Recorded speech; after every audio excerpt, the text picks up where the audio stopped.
Well, all right, welcome back to the show. Sam Wakefield here, and I am so excited to bring you this guest today. This is a an out of the box guest from what you would normally hear, but if you know me, you know if when everyone goes left, we go right. If everybody goes up, we go down, and vice versa. So my guest today, he is someone that I actually connected with and met about 5 years ago. Believe it or not, it's been that long. It was right in the heart of COVID. Funny little story of how we connected, and then I'll introduce him. I was right in the heart of COVID. I was getting all grizzly looking for a beard trim. And so I was just yelping and Googling the places in all the way across town from where I was in South Austin.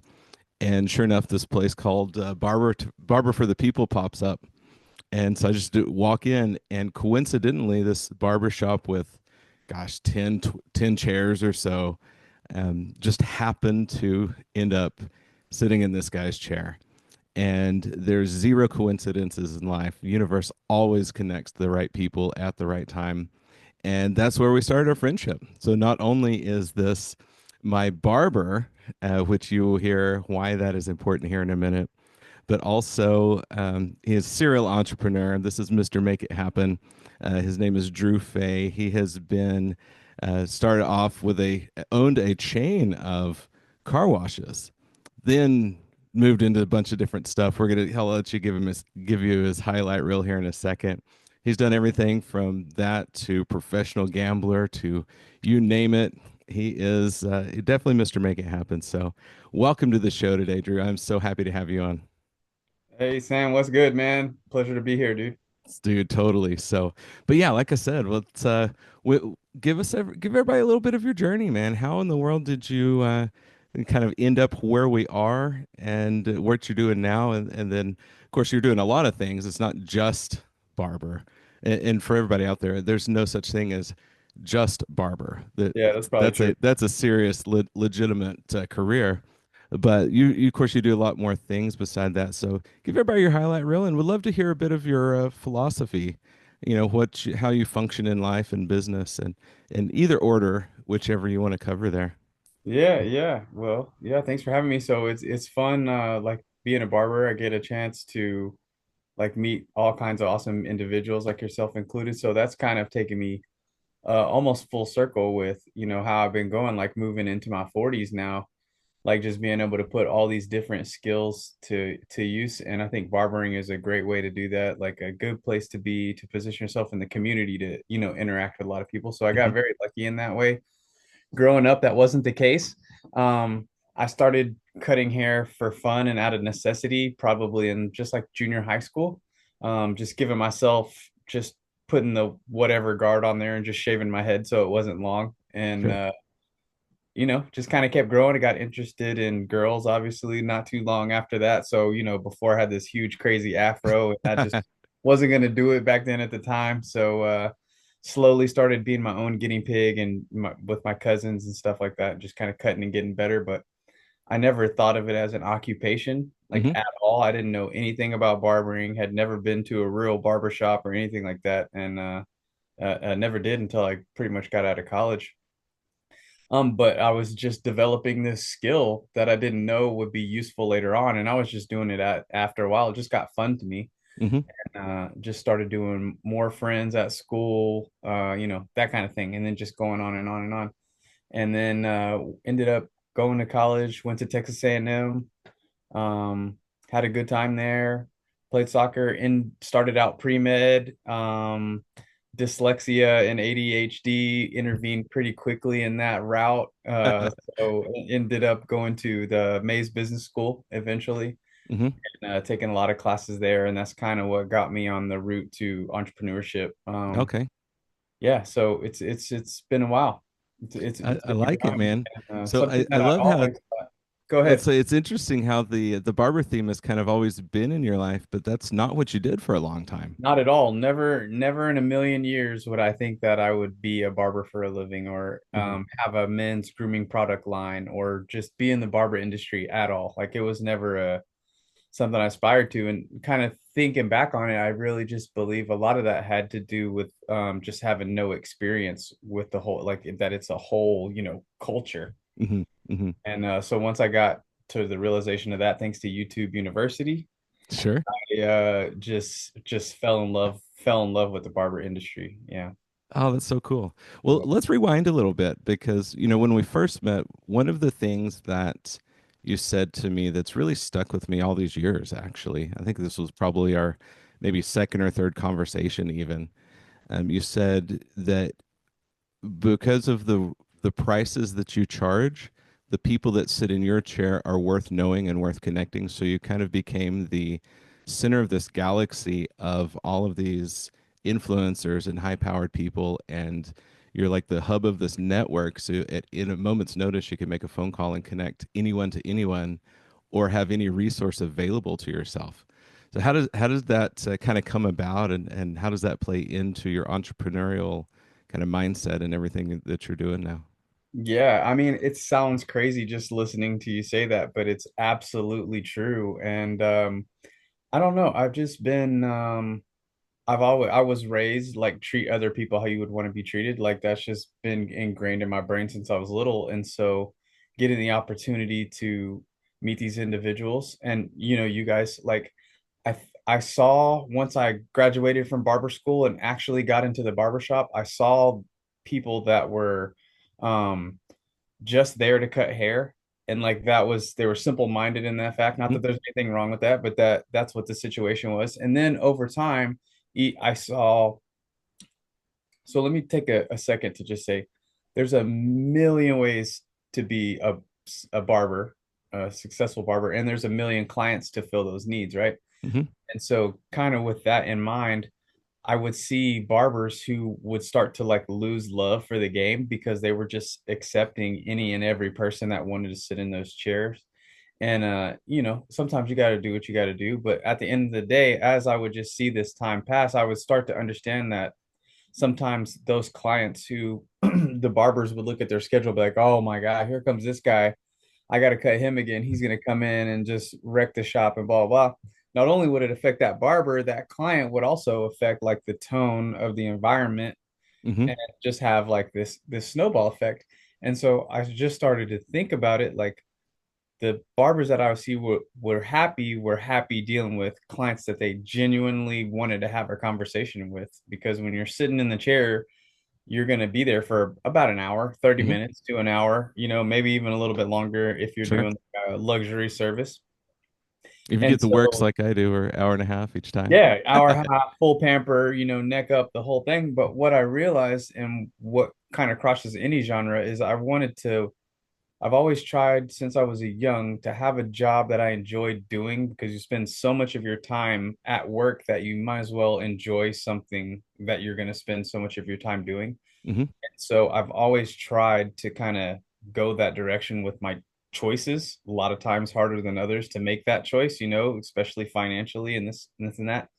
But I say that to say over time, when I would watch the happiest people in even my day, now when I look at my schedule, I got 10, 12 guys, whatever, and I'm excited about my day. It pumps me up. Oh Mhm. crap, Sam's coming in today. I know he's done 10 different things that's gonna blow my mind, and I'm gonna have to step my game up for the next time I see him. And that just happens like client after client after client all day. And so that I think I was able to kind of cultivate that because I was willing to take the time to prune that it takes years to kind of do that. And in the front end, it's Mhm. not a lot of fun. And you really put yourself through a tough situation willingly. And I think that's how I was able to do it just by, I'm just a regular guy able to do well and kind of create my dreams that I had when I was a kid for Mhm. myself. And I'm not that smart of a guy, right? Like I couldn't even get to med school. And so I know there's guys like me that I can do it. There's thousands of these guys everywhere, Mhm. especially in like a city like Austin that just attracts that type of environment. And so I would always focus on being willing to wait for the right customer and then treat that customer how I would want to be treated. And another thing that kind of comes to mind with that situation is also there's a lot of barbers who are worried about, oh, I can't lose this client because it's going to be whatever. Well, I kind of think about the opposite. Like I Mhm. want my clients to go to another shop and get a haircut because then then you realize some of the small things and the differences in the service. And so Right. like I kind of appreciate that, because then you're like, next time, well, the haircut was all right, but damn, he didn't do this or he didn't hit a hot towel or whatever, it's just difference. And I like kind of welcome that. Hmm. So I seem to kind of just have that energy and kind of attract similar energy, or try to anyways, to other Sure. individuals. I love that. So two big things that are really standing out to me here. One is that what you were just saying, to when you truly have a product or service that you're really showing up in as your best, the best version of yourself, and really taking care of people in all different service industries. I mean, it's a service industry just like any other home service or Mhm. anything else. When we truly are exceptional and step above the baseline standard, then I've done the same thing in houses when somebody's like, "Oh, I'm getting other bids." I'm like, "Okay, absolutely. I challenge you. Go find someone as good as we are, Yep. because I know you're not going to be able to do that, and that's perfectly fine. And we're not here to hold you captive. We're here to show Right. you how exceptional we are, so you come back and choose us." And so I love what you said Bingo. there.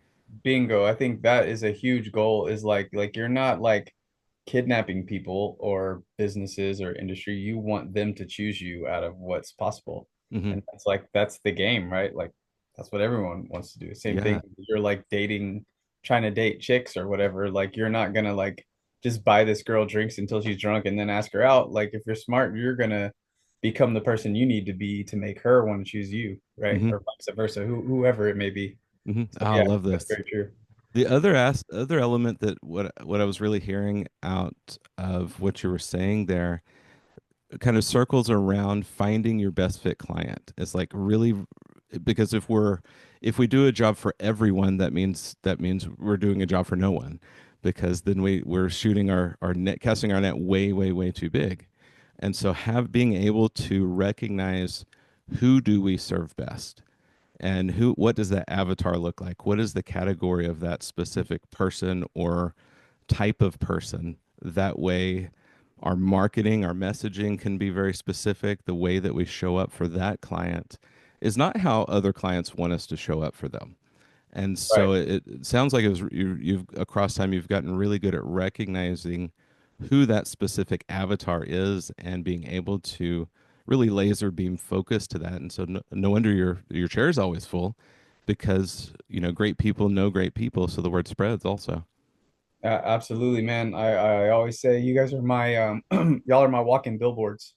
Like that's how I get so much of my business, and so in doing so, I'm like servicing fewer clients during the day, but having more of an impact and a better service, I believe. Hmm. But it's also not to be blind and think that that's what everyone wants, right? Like there's plenty of people who, if you got a $7 haircut, like that's what they're looking for. Sure. And there's a huge clientele base for that. And there's barbers who need to service that. Hmm. So for me, with the product that I wanted to do and kind of the demographic that I want to get into, you choose that same way, just opposite direction. Hmm. So it's been wonderful. Like barbering, I started this industry out of just sheer wanting something to do and kind of be creative. Um, and it's opened up so many different channels to me just outside of actually cutting hair. Hmm. It's been awesome. So let's actually dive into that a little bit, because I've done the numbers. I'm able to do math here. So for Yeah. everybody listening, and because I know there's a lot of people that in the community that listen to this show that have have been barbers and are currently barbers, that are also doing reaching across and doing sales in home services and HVAC and plumbing and electrical and garage doors and roofing and all the things, Hmm. especially in the bounce back and forth if a lot of that work is seasonal. One of the things that is really interesting with this conversation is, a lot of people don't realize, barbering, it can be actually a really high paying career. It's, six figures plus if you're doing it right and if you have the right pricing. And Yes, absolutely. so, Mike, I love this conversation because out of that, you mentioned earlier your own product line. Hmm. So let's kind of step away from specifically barbering for a second. Talk to us about an entrepreneurial mindset and thinking of how to include, other services, products, different things. Can generalize this a little bit, but how as that, because I know you've done a lot of things over the years. There's a couple of things I want to ask you about here in a minute, but Sure. in your entrepreneurial journey, how have you like being able to recognize those opportunities and how to include those into what you're currently doing? Yeah, I mean, for me, it's just kind of like see a hole, fill a void kind of deal. I was looking for some products for myself. I have Hmm. in crazy hair. And I could never uh-oh, I don't know if I what I did here. No, Oh, there we we're go. good on my end. So I had just crazy hair and I could never find any products for myself that wasn't exactly kind of what I wanted. And just kind of getting frustrated. Either it had crazy paraffin, sodium lauryl sulfates, like just crazy ingredients that were harmful, or it made my hair too sticky, or whatever the case. And so I just slowly started looking into building myself basically on these products that I could use on myself. Hmm. And so right around that time, that was actually when I had decided to go back to barber school. And then once I got into the barber school, we had all kinds of different product reps and companies coming into the barber school trying to sign barbers and Hmm. hairstylists and to these deals. And so having the business background, I kind of look at, why are these guys spending this time and sending a sales rep over to a barber college in Hmm. Austin, Texas, and 10, 12 different multi-million dollar organizations on a regular basis. Yeah, you think they're And then pharmaceutical reps or something. 100%. So I kind of started doing the same thing. I was like, okay, well, they're dropping off X amount of units here and we're selling this amount. I was like, oh, that's when I kind of got open to the game and started doing a little more research and finding out that in fact the beauty product industry, if for lack of a better term, including Hmm. men, is a multi-billion-dollar a year annual business. And so I always try and vertically integrate my time, right? Just do as take care of as much things as I can with the same amount of time. That way I have less to do later, right? Just trying to be lazy. And so at the barbershop, like if you're either cutting or you're sitting there, but you're spending time there. And so to me, I was like, okay, we got this incentive that I'm doing $7 haircuts and $7 shaves in barber school. And I don't get the money. I just get a tip and the money Hmm. goes to barber school. That's what it was. That's how you made money for 10 and a half months or 1,500 hours, however you could do. Ooh. So yes, so like it real investment, right? And so but every month, the person who sold the most product during their hours at school got to go to a nice restaurant of their choosing. So I was like, hey, got it. I might not be making much money, but they're definitely taking me out to eat. And so then it became like this challenge of every week we would have to collect these dots of haircuts, grades on haircuts, and amount of products you sold. Hmm. And so I started thinking, these guys are spending so much time sitting in this barbershop, and maybe 60% of the time they're cutting hair, maybe 90 for some of the guys, maybe 40. Hmm. And so what else can we do with that time while we're sitting around or while we're cutting hair busy? And obviously cash register ringing, right? Like sales, Hmm. things that you don't have to do with manual labor. And so the timing on those two things just kind of came together for me at the right time and just a light went off. So I started developing these organic products and that's what Hmm. developed the famous hair. Ah, Yeah. I like it. Oh, very Yeah. cool. You said something there, and I love the way you said that, the vertically integration of your time. Because Mhm. that's such a that's a powerful concept when we start really thinking about it. Something I talk about a lot because, especially a salesperson in the field, will have two, three, four appointments throughout the day, and at the end of the day, there's a lot of time in between, and so or especially in seasons where it slows down, and I get calls all the time. Hey, what do I need leads. I need to do this. I need to do this, and I'm like, well, go find them. What are you Yep. doing with your time? Hmm. How can you get in front of more people? How can you have your opportunity in front of more people? How can we vertically integrate our time here? Absolutely. You said lazy. I think it actually maybe it would be more like efficient than Yeah, lazy. there you go. That sounds way better. It's all about how you say it. So good, man. So good. Well, You mind if we rewind your history a little bit? Because I'd love to talk about your a bit more of your entrepreneurial journey before you got back into actually barber school and doing what you're doing now. And for everybody that if you didn't catch that, you know, as a barber, you get to basically work for free for 10 months until you get get your certificate and actually can step out and do it in the real world. Everybody in the home services, you guys are so blessed to get paid to learn along the way in what we do. So never, ever, ever take that for granted because for granted, make sure I say that correctly. That's one of my big pet peeves, people that take it for granted. Take it for granted On Texan. that, yeah, that we don't end up with this crazy amount of student debt or those types of things before we get into our industry like doctors and surgeons or Mhm. barber school. Mhm. So it's one of those things that I've always appreciated about home services, and coming from you, hearing your story, it really reinforces that. So no matter who you are out there listening, whatever role you have, you're getting paid to learn. So Hey, don't forget and it. listen, let me add this real quick. Sorry to interrupt, Sam. No, you're good, man. Being that I do deal with so many people sitting in my chairs, like I get to hear information and conversations with congressmen, doctors, lawyers, blah blah blah, surgeons, construction guys, people who don't report taxes, kind of everywhere in Sure. between. And now there is a trend going towards the trade, right? So I'm seeing a lot of tech sales guys, a lot of HVAC plumbers that are that's like what's being more sought at because people are starting to understand that in these trades that's where the money's at right now. And honestly, really, if you're being able to grind and you have like just the minimal amount of discipline and financial discipline, that you can really set your future up in all these trades. And I hear these office guys coming in all the time talking about, oh man, if I could do it all over again, I would go back and do a trade or do something different. Because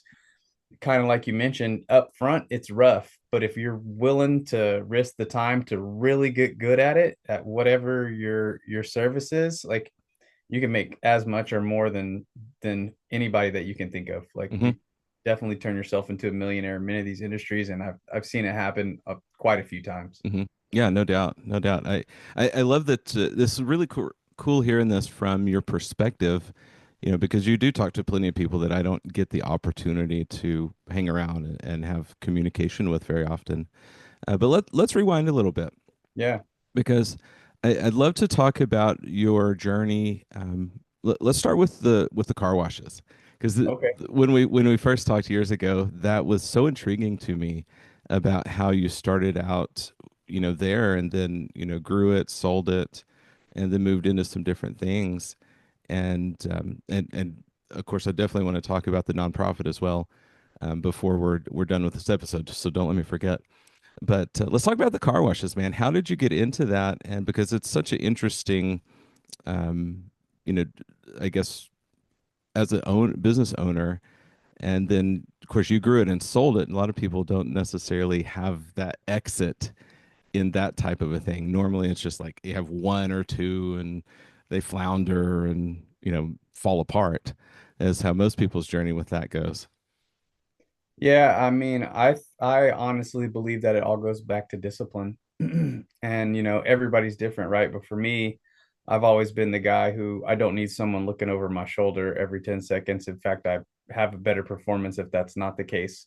Kind of give me the directions, clearly state the instructions that you need, and then give me the proper time to do it and don't bother me during that time. And so I'm pretty self-disciplined in doing that, but I know a lot of people aren't like that. And I feel like that may come with people having issues, not because the business doesn't work out, but because the business is starting to work out and people don't know how to, bottle that lightning in that small amount of time. That's real important right there. I think that's probably more the case in what I've seen. Yeah, could you Like, unpack that a little bit for us? Because I well, think kind you hit of. on something really important there. Yeah, I don't know if that really makes too much sense, but kind of like, a lot of guys, especially guys that are in the service industry like us, like I went to college, but plenty of people are owning and running all these companies very successfully without going to college. And so the environment that some people come from, like that's not the case. Like if let's say you're going to go start a HVAC company, well, you may have worked at HEB before that, or you may have just had like a regular job before that and not necessarily known what it's like to have the freedom of working for yourself. So that's kind of a skill to have, I think, all on its own. Because yeah, if you got your boss hounding you, telling you all the time this is what you're going to do, yeah, that sucks, but you don't have any responsibility. Hmm. When you own your own HVAC company or your own solar company or whatever, and you used to work at HEB a year ago and now you got your first $200,000 contract, how, and you get paid off of that. Let's say you Hmm. get the job done and you get paid off of that. Bam, I got 200 racks. I'm about Yeah. to go to Vegas. Or am I going to put it back in the flip? Let's hire some more people. Hmm. Let's put some money in marketing and let's turn it into $1 million company and Right. before the end of the year. So I feel like it's actually not insanely difficult to do it. I think it's just as important as once you do it, like continuing to funnel those channels properly, Hmm. Hmm. in my opinion. No, I think 100%. was I definitely agree kind of with helped that. me. I see owners a lot of time, they'll see a level of success that's more than they've ever had, but relative to, so it becomes like a big fish in a small pond type of Yep. syndrome. They're like, Yep. oh man, I'm doing so great, but they, step across the street and everybody's like, oh, you're just getting started. What do you mean? So it's this relative perspective, and it's almost like we get lazy and stop grinding. And it didn't have to even be a grind. If we have a great plan and we had to intentionally attract the right things into our life and we're doing the work, but it doesn't even have to be insanely stressful if we have the right resources and the right mentors along the way. Mm-hmm. But yeah, I totally see that. I think John Maxwell calls that the law of the lid. Your income can never outgrow your personal growth level. And if it does, your personal growth will smash it right back down to where your brain says you're comfortable. So that's why we always have to constantly be working on ourselves more than we work on our business to stay ahead of that. That way it can continue to grow along with it. That's so true. That's so true. And So, I think that, but it also can be a grind. Like if you're used to having a regular paycheck every 2 weeks and then you decide to start your own landscaping business, and mhm, no one's coming to save you, right? So like yeah. if you're not going to make money, at least I'm going to put out 1,000 flyers today, or I'm going to create a social media clip that's going to go viral or get me some views. I'm going to do something with this time today. I'm getting out of bed, not just sitting there like, oh, this sucks. Hmm. No one's helping me, blah, blah, blah. Like, I don't know. I love it, man. It's You the got to get it. entrepreneurial mindset. Yeah. And, The and it's things are weird. easy to Like, do and I easy think not to like do. we're wired weird, right? Like it's something wrong with us. But it's like the most beautiful thing. Like once you make it out the other end, like you got to be willing to like, the Navy guys, they used to have that phrase like embrace the suck. Hmm. You just got to be willing to make it worth it. And I think that goes to like big dogs around you are going to watch that too. Like, right? People you might not even know that know who you are or pay attention to you. Like, okay, he's been doing good and he's stuck now. Let's see how he deals with this. Hmm. And if he comes out the other side of that, who knows what will happen to you, and the Hmm. careers Hmm. that come from that. I kind of seen that happen a lot too. Sure. But Yeah, absolutely. it does suck a lot. You see all this gray hair, a lot of stress, but I've learned over time to just try and become friends with that feeling Hmm.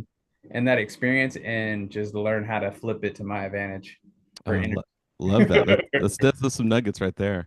Man, Man. So talk to us a little bit about your exit from the car washes. And yeah. give us a little feel. I mean, you had, what was it, 30 something at one point in Yeah, time? I had quite a bit of shops, like over 40. 40. Wow. Yep. Just all around town. Started with a mobile detail trailer. Whenever I got out of A&M, I couldn't really get a job that I was interested in, and during I was in the Center for New Ventures and Entrepreneurship program at the Mays Business School. Hmm. And one of the things that we had to do there during that time was develop this business plan and kind of go in front of executives with it and just use it as a trial run. So I figured, hey, I don't have any debt. I'm not in any responsibility. Let me just try this business plan because nothing else is working out. Nothing else is working out right now. Hmm. And so I had gotten some good feedback during the competition about the plan. And so I just started. I bought a little mobile detailing trailer and some supplies, and I would just drive around to people's homes and just knock doors on businesses and Hmm. just kind of just built it that way. Started doing like retail washing for folks as well as like business, industrial, Hmm. wholesaling, a lot of vehicle auction barns, car washes, car dealerships, as well as like individual homes. Just honestly, whatever it was, just Hmm. because that first year. So I graduated in May, and so I gave myself to the end of the year. I'm just gonna see like all out, no matter if it works or not. I'm gonna see where I'm at December 31st and see if I can make a yearly salary working at like some minimum wage job for a whole year. I'm gonna see if I can do that in 6 months. That was my goal. Hmm. And so then got there, got to Christmas time, I blew myself away. I actually made it, and I kept doing that. And then so we did mobile details Hmm. for quite a bit of time. I guess that was 2005. So then in 2008, bought the first brick and mortar car wash where you go and wash it yourself, or Sure. you swipe the card and have someone hand detail it and kind of Hmm. that. So then we kind of started growing like ancillary income routes with selling car wash products and all that at the car wash and Hmm. that kind of So thing. vertically integrating your time again, even back then. Exactly. Exactly. Because I was like, at first I was doing this all out of my trailer, right out of the trunk. But initially I started getting to where we were busy. We started having like lots of equipment and machinery. And I'm like, why would I just go pay somewhere to store all this stuff and rent? At the time, 2005, a mortgage wasn't crazy. Hmm. So I was like, instead of just renting somewhere to store all this equipment, let me just buy a car wash. I'm already in the business. I can store my equipment there, and then I can make it to where it's operable 24/7, even while I'm asleep. Like Hmm. Warren Buffett said, trying to make as much money as I can while I sleep, so I don't Hmm. work until I die. Love And it. then we just kind of kept growing and growing from there. So I did that all the way up until I want to say Okay.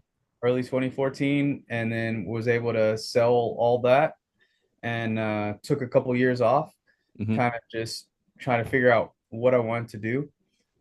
Also during that time in 2005, so I started that detailing company in May of 2005, and the end of June of 2005, I became the first video host selected for music and entertainment television. Okay.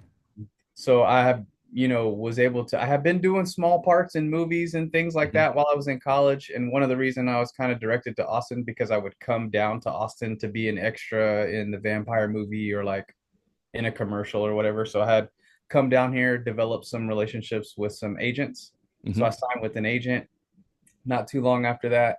Um, and it was crazy. Like it was just an open casting call. I wanted to be an actor. At the time, it was like the little Hollywood here. Out of 10,000 people, they picked me off the radio. Who knows why? And so I was able to, we do a daily TV show that was getting 1 million viewers an episode, which at the time was crazy. It was like we were Holy moly, yeah. yeah, man, we were in the daily hour every day at 4 p.m. Monday through Friday, and that was the Oprah time slot. So I So think you had a after, million views on top of Oprah. bro, we were beating Oprah at this time. Like this is just a hip hop show, and it just became wildly popular. Yeah, And and you weren't even giving away cars. yeah, and like people would see me out in public, and they would be like, "Dude, why are you washing cars? We thought that was a front." And that's also something that was weird because I would go from like hanging out with Willie Nelson at the TV studio to 2 hours later, I'm washing some soccer mom's wheels off and vacuuming her kids' popcorn out of the back seat. Hmm. Hmm. So it like really gave like a balance of perspective. Oh, So no joke. so by the time 2014 came, say all that to say, I was able to like exit out of the car wash business because I was juggling both of these things at the same time just Hmm. because it just happened to work out for me. So I wasn't going to let it go. Was able to actually breathe a little bit, take some time away, just do lots of traveling and Hmm. kind of figure out what I wanted to do there, which Right. was Something I always wanted to do. Did that for a while, got bored with it. I didn't understand what I was actually doing to myself, and then tried to get into golf and I played a lot, got really good at it, something I'm getting back into now. Hmm. Yeah. And then during that time, actually buying my own freedom is how I like to see it. Just purchase my freedom out of the rat race. I was able to figure out what I really wanted to do in my life and something that I was interested in pursuing. And that's how the products and the barbering stuff kind of Okay. go. So in those that we'll call it the gap years, I guess, Yeah. that couple years there, and that's what you're telling me you did a lot of poker during that time. Yes, that's also like I didn't have anything to do during the day for the first time in my life since I can remember by like 7 or 8 years old, right? Every Hmm. bills are paid, everybody's good, everybody's happy. What are we gonna do? Poker, you know? Nice, So yeah, they had a poker house here, and so I would just go there every once in a while and hang out. I would always like to play. That was like during the Full Tilt Chris Moneymaker winning $1 million on TV kind of explosion of poker right sure. around that time. The So we Texas started Hold'em was just slamming like going crazy. crazy everywhere, the World Series of Poker and all that. So got a chance to kind of do that. Like I would play golf in the morning, try and develop just different connections as much as possible with different folks. And then in the afternoon, I had no kids yet, none of that. So I would go play poker in the afternoon Hmm. and into the evenings. And Well, tell us amazing. how your music career fit into all this, because I Yeah. know you're a really accomplished guitar player, played with some big names across the years, and how did that weave through all of this? And you mentioned something a second ago that I definitely want to come back to, is in those years that you took off really figuring out what you wanted to do, you said you didn't realize what that was doing to yourself. And definitely want you to unpack that a little bit too. Yeah, sure. Well, kind of what I meant by that was you have this idea, or at least I did, that one day I'm going to retire and everything's going to be great. And that, so you work so hard, then that opportunity actually presents itself. You do it, and it's just, for me, it was just way different than what I thought it was going to be. Like it was a lot of fun for like 6 months to a year, maybe. Hmm. But after that, it was like I'm a person, I like to be creative. I like to produce. I'm a producer. And so I didn't understand how important that was to me. And that's one of the lessons that I was able to kind of figure out during that time. And I've heard other people say it before. Like, I feel like that's one of those things that you can't tell somebody. You got to kind of let them figure it out for themselves. Hmm. And I also do think that that's a lot what happened with some people during COVID too. Similar situation, even though maybe not as long or as wild of a trip. Hmm. But I think a lot of people were able to kind of get that, like having to do nothing really isn't that awesome for an Yeah, extended period of time thing, you sure. know? Yeah, no, it's super powerful there. I've I was having this actually, and interestingly enough, I was having a conversation yesterday with one of my mentors, and we were talking about a friend of ours that sold their company not too long ago, and all of a sudden, their entire identity was wrapped up in their company. Hmm. And now that that's gone, they're just like, there's, interestingly enough, there's a statistic for owners who have taken big exits that, 8 figure, 9 figure exits and more, that there's a wild suicide rate among those, highly successful entrepreneurs, have more money than they know what to do with, and now they have no purpose and they lost their identity. And it's really interesting, the depression and suicide rate that happens there. So, can you talk a little bit about that and how what you did to kind of find yourself again and figure out exactly where your mission is, realizing that you're a producer and you like doing these things and being creative. How did that shift and kind of turn into where you are now? And I guess purpose is a good word that would apply here as well.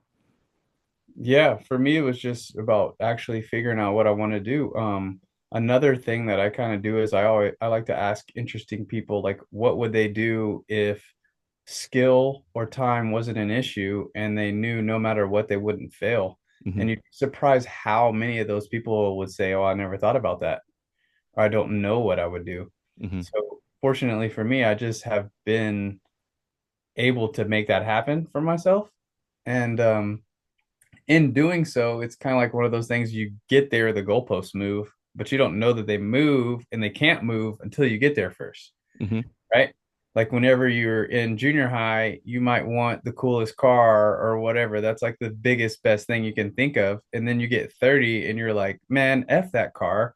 I want a house or I don't have to work here anymore, right? Like it always changes. And so for me, I've always tried to stay grounded. And I think, one of the biggest helpers for me is kind of like I was mentioning to a few minutes ago during those times when I would be doing a concert with 10,000 people or hanging out with celebrities. And then later on that day or the next day, I'm washing cars and, wiping tires down. Like it Hmm. really like brings that perspective. And I feel like it's just as important to have the skill as it is to be able to ride the wave. Hmm. Like you can't get too high when you're too high and you can't get too low when you're too low. And I think that's something that I've always been able to like work on, something that I just watched my dad do. And I Hmm. think was very fortunate to get that example from him. Hmm. And I think that's what helps me because, you can't be feeling like you're Superman one day because you're not. And then eventually you're going to figure that out. And then you're going to feel like the worst thing ever. Right. So Sure. trying to just stay level and even keel, no matter what comes, what goes. Hmm. We need our health. We need the people that care about us. We need to pay our bills. Outside of that, well, let's try and do something enjoyable. Right. I love this. It really makes me think a lot. Well, it's really keeping our ego in check, partly. 100%. For sure. And lately, I've been diving into a lot more of Stoicism and some of the, the Epictetus and the old Greek and Roman philosophers.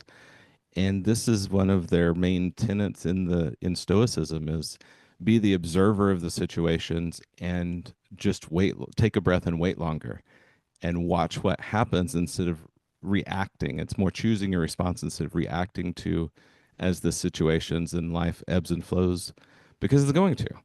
It's how we respond that, determines our success or not and our mental state and our mental condition, not just reacting to things. That's all we have, right? Like, is our response to things. That's pretty Mhm. much all we have Yeah, besides our man, I word. love it. So let's pull this forward a little bit because you're doing something really awesome that I'd love to talk about. I mentioned purpose a minute ago.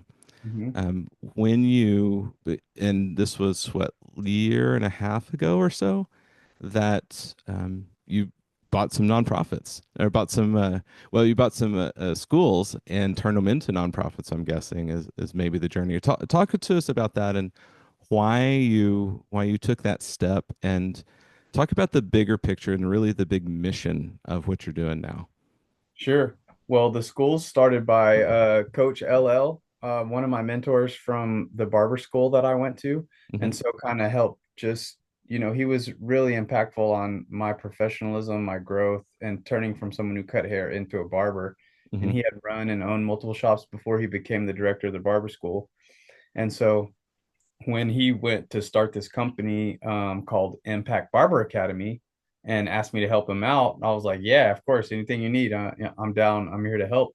And I was just actually there earlier today. Shout out to all the prospective barbers going to Impact Barber Academy, Miss Yasha and Coach Leonard, dropping off some product. And so he was kind of he had a real big impact on me as a person coming into the industry, not knowing anything and really guiding me along. And I think he's done that for a lot of other people too.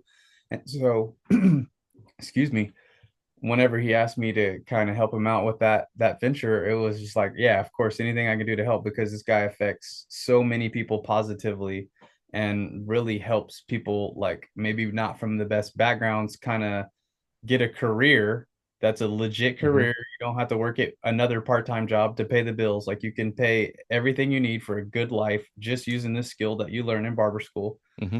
And people that graduated high school, didn't go to college. Sometimes you can get barber cosmetology license in school, in jail. So it's a way to reach a whole different demographic. And just Hmm. in my time, I've been in the industry for, I guess, going on seven years now, almost eight. Just seeing the impact that has, Hmm. and not only that, like the impact that each barber has. Like So if you're a barber and you're doing, let's say, let's just call it 50 cuts a week, which you're probably going to do way more than that, you have 200 people that you're touching every single month. Wow. You know what I mean? And then so what, almost 4,000 people that you're affecting every year and you're Hmm. coming in contact with. Again, vertical integration. Like during that time, you want to develop people that are going to be able to support their families doing this, impact wherever they spread out to doing this. The barber is going to be a pillar in their community. And so not only do you get to affect them, you get to have some kind of ripple down of effect of Hmm. everybody that they're affecting, which you or me as an individual could never do that in that short amount of time. Hmm. So that's been really good for me, and they've been graduating quite a few people. Just got some new students in. They're it's really exciting to see, and a very diverse group of students. Hmm. Because I know whenever I went through barber school, I was already in my early 30s. So Sure. The complete kind of different. non-traditional student, as Yeah, they would say. yeah. But then also you can be 18 years old, you just got out of high school, and if you hustle and you get yourself in the right position, you can make $100,000 your very first year as a barber. Hmm. Like I don't know a lot of other places that you can do that. Only in the trades like ours. Yeah, Yeah. exactly. And technically, I mean, I guess, barbering and cosmetology is technically a trade. We have the exact same license 100%. from the state. Yep, we're all regulated by TDLR. Hmm. Mhm. Yeah. I love it. So So, that's been great to be just to be involved with that. oh, 100%. And I've always said that too. I love taking guys out of high school and it's like, listen, I can show you how to make six figures in, just a couple years and we'll pay you to Yeah, learn. yeah. And always the case. So when you were first telling me about the schools, Mhm. one of the things that you were talking about that I remember our conversation, we were talking about some of the bigger picture with what's happening with the state, some of the different lobbying and that type of effect that that's going to have. Mhm. Expand this a little bit. Talk to us a little bit more about that because I know that there's a bigger absolutely the impact on the students coming through and showing people a better way of life so they don't Yeah. have to go down a bad road. But Mhm. there's a lot of other things in play right now too. Oh yeah, for sure. And like you're saying, the barber industry, it's a trade just like every other industry. And all these guys have their lobbyists and their representatives down at the Capitol. Hmm. Right. And so when I kind of got into this, I started understanding. I think there's over 20,000 cosmetologists in Austin, like Hmm. 10,000 barbers. That might not be exactly correct, right this year in 2025, but we don't have representation down there. And a lot of there billions of dollars coming through this city, Hmm. and a big chunk of that is going to the beauty products, Hmm. barbershops, hair salons. Like they're very impactful individuals and really help the economy. And nurses have their things, HVAC's got theirs, Hmm. plumbers, so on and so on. And I just when I got into looking at the board and everything, going to these board meetings, there would not be that many people there to represent us because we didn't have any actual, law firm representation, Hmm. let alone 100 barbers to show up to these meetings. So that's one thing that we really are trying to work to change, is to give all these individuals a voice just like everyone else. Hmm. So it's crazy that that's not the case, and it's still kind of the Wild West in that Yeah. fashion. But hopefully, before too long, we'll get that changed somehow. Oh, I love that. And this is a really hot topic right now. I was talking to a gentleman at an event I spoke at in Minneapolis not too long ago. Shout out to Phil Olson. He's got a so good marketing. They do they do anything. The searches for barber near me, HVAC near me, those types of searches. They have one of the very best products for that I've ever seen. So anybody out there listening, reach out to Phil. I say Phil, Paul Olson at So Good, and he'll get you guys hooked up for that. But the conversation around licensing in the state, especially in Texas, and I know it's hit and miss all over the country. So this is important for everybody. Listen up. because representation on the national level and at the state level for all of the trades, everything from cosmetology to barbering to, any other type of trade that requires a license, it's under fire right now. I know, especially in Texas, our long-sitting governor, I won't mention any names, love him or hate him, he does not believe that any skilled person should make more than $15 an hour. He believes every single trade should make minimum wage and not be licensed.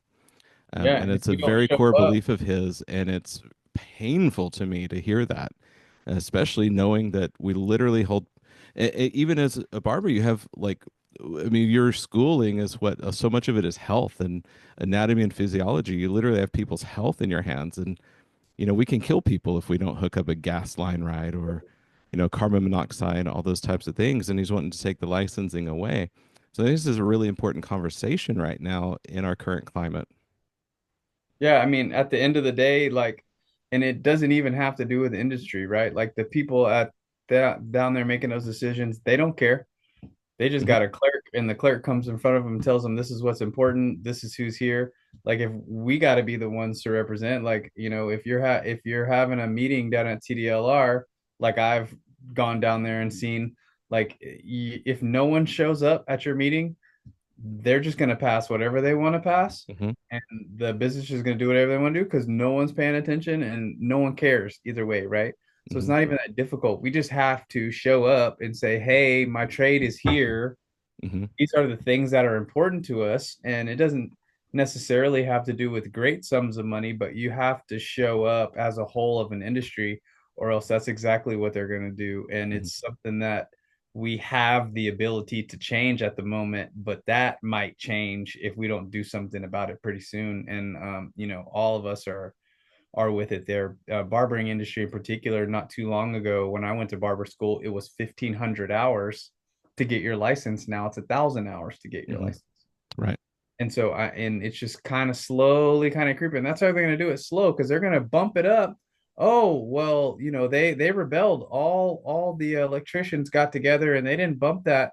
They didn't agree with that law, so we're going to table that until the next 2 years. And then what they're going to do is they're going to come back in the next 2 years, and they're going to hope that you don't come back again, Hmm. and you're going to forget about it. And they do that about all. I've seen it happen. All these things, and it's not like they're doing anything wrong. It's just where's the support and what's in Hmm. front of them. I Hmm. think that's what kind of shocked me once I kind of got in a little peek behind the door and figured out what's kind of going on. That's kind of, it was shocking to kind of find that it was more about a lot of these industries, and ours included, there's just not much representation.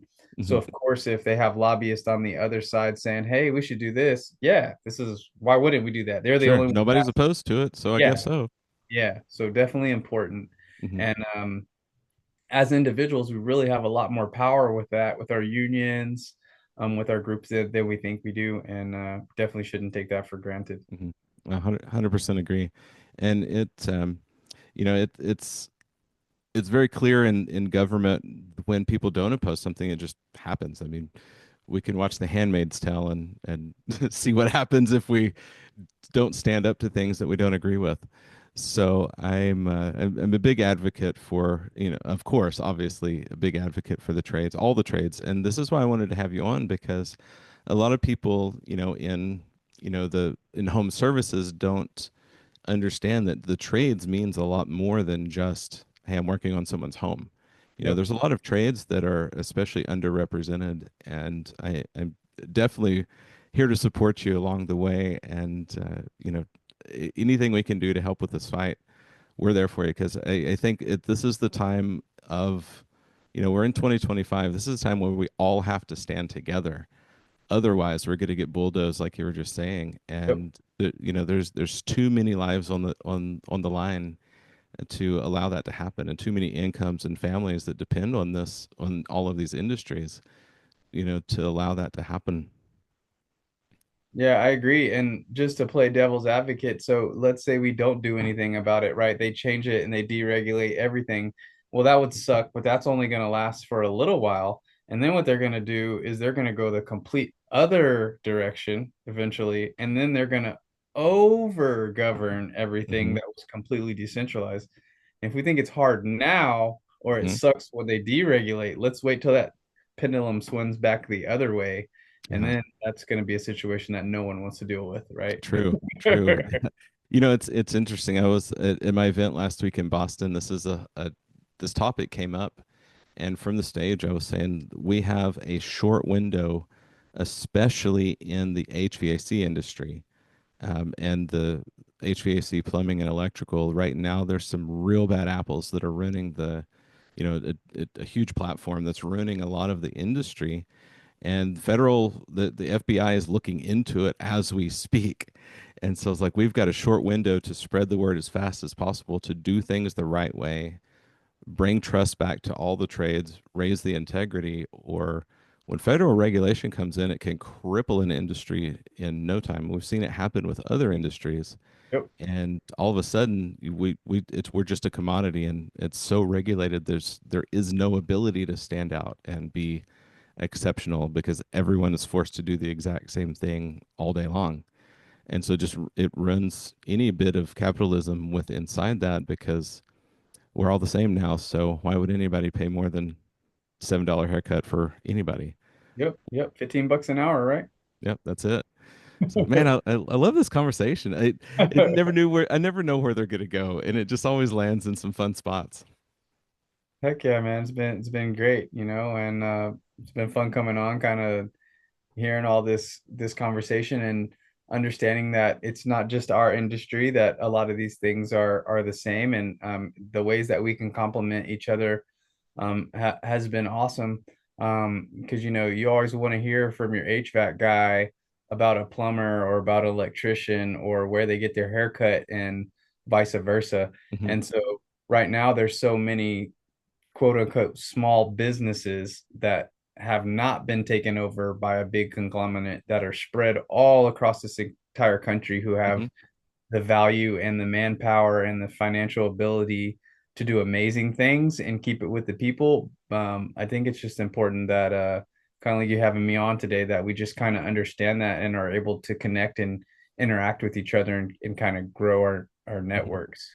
100% agree with that, man. So let's something this podcast is known for is giving everybody out there really actionable, something they can take and implement right away. I've said for a long time, success happens at the speed of implementation. So I'm going to throw you a curveball question here. Sure. As a longtime barber, we've had this conversation in the past, but I want to hear from you, because there's a big opportunity for referrals with someone in your position.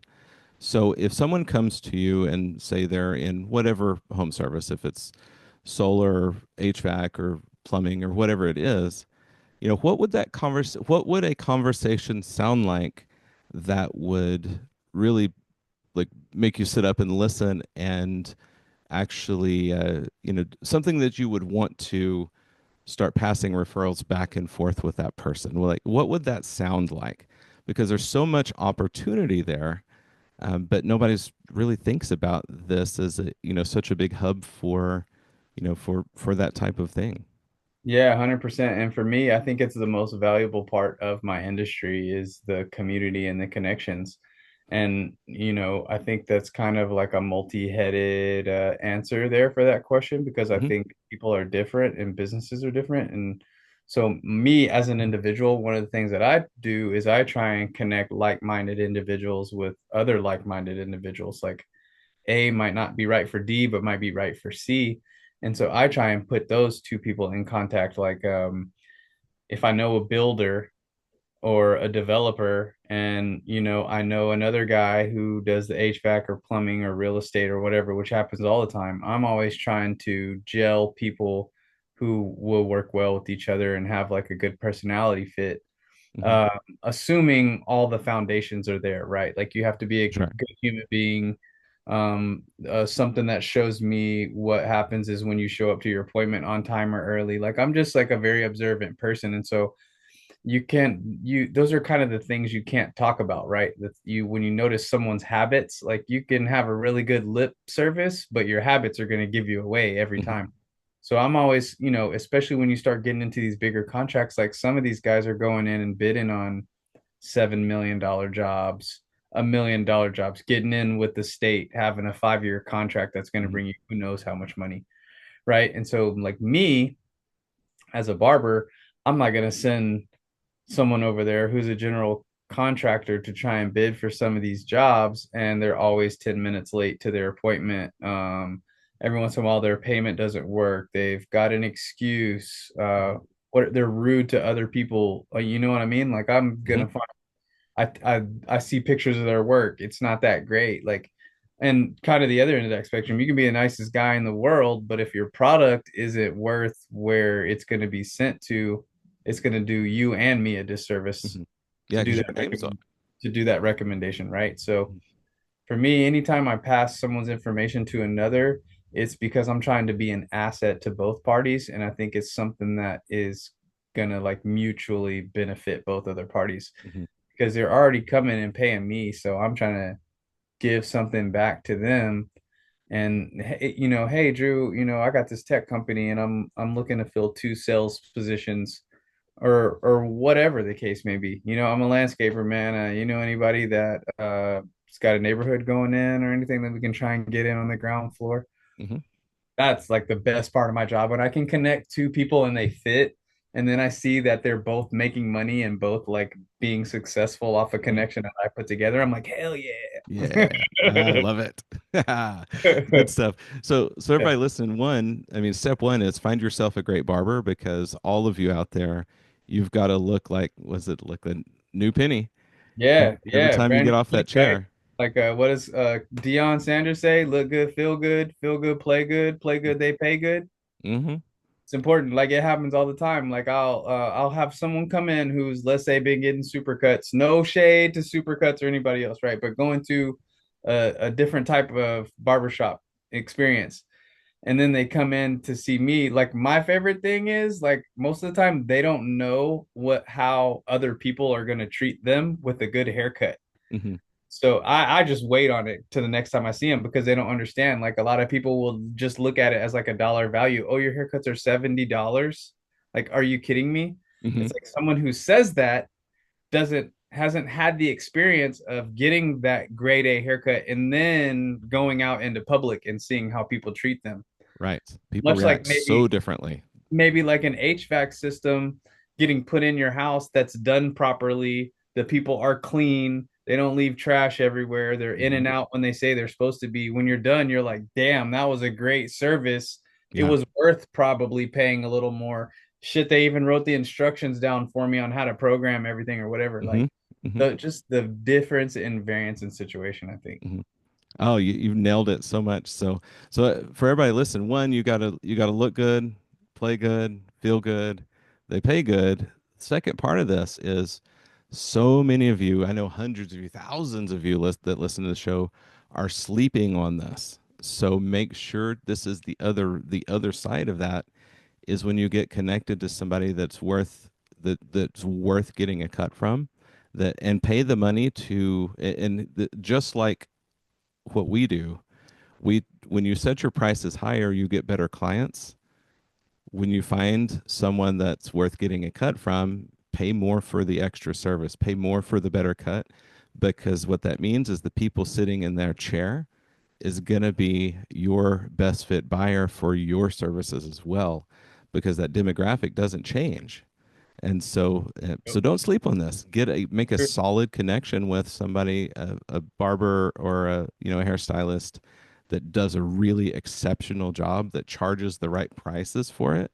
And you'll be amazed at what comes out of that strictly because you show up, be that person worth buying from, and then they recognize that. And for everybody, I can tell you, Drew's connected me to some really cool people over the years that we've done some really cool stuff with. And it just happened out of a relationship. It wasn't for anything else other than, you know what? I thought of something. I need to connect you to this guy. And Yeah. it just happens. Absolutely. It's so true. And it's so beautiful. Like your network is your net worth, right? Like everyone always says that. It's so true. And I just feel so blessed to just be like someone who's like being able to be in the middle of that and have that Mhm. ecosystem.